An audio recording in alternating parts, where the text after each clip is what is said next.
Welcome to Lesson 4 of Level Up with May's Arabic course, where you will recognize, read, and write the short vowels and understand the varying pronunciations of the letters waaw and ya. In Lesson 3, we covered the 3 long vowels, a, u, e. Short vowels are not letters. They are strokes placed over or under a letter to produce a sound that is exactly half the duration of a long vowel. These strokes, known as Harakaat, dictate how we form our lips while pronouncing a letter. The fatha, meaning opening, instructs you to open your mouth for the sound a. The dhamma, meaning enclosing, requires you to round your lips for the sound u. The kasra, meaning break, asks you to smile slightly to produce the sound I. The sukoon, meaning stillness, directs you to read the letter without any change. The shadda, meaning stress, indicates that you should emphasize the letter. Here's an example on how those strokes would sound with a letter. So I chose the letter D. When it has a fatha on top, it's a da. When it has dhamma, du. With a kasra, it becomes di. And when there's sukoon, it's d. Now let's compare long and short vowels together. Long vowels are 3 specific letters, and short vowels are strokes placed on top or below a letter. Long vowels are phonetically longer, so you have to pronounce a long sound, da, du, di.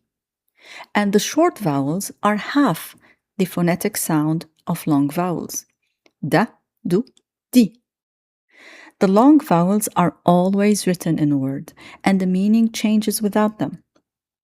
Short vowels are not always written or on top or under words, except in the Holy Quran and children's books. Now, native speakers know how to pronounce the word without strokes because of the general meaning, which can be challenging for beginners. Now, let's get a closer look on how to pronounce the ya and waaw.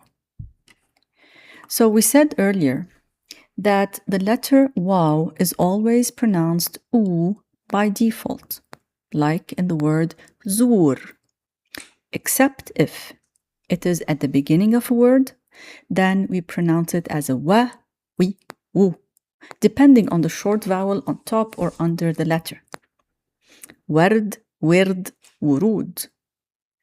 The second exception, if it is present in a loaned word, meaning a word taken from another language and then Arabized. The pronunciation remains like the original word, like in the name rose. And the third exception, if it is preceded by a long vowel, like the name Dawood. Now, letter ya, or حرف الياء.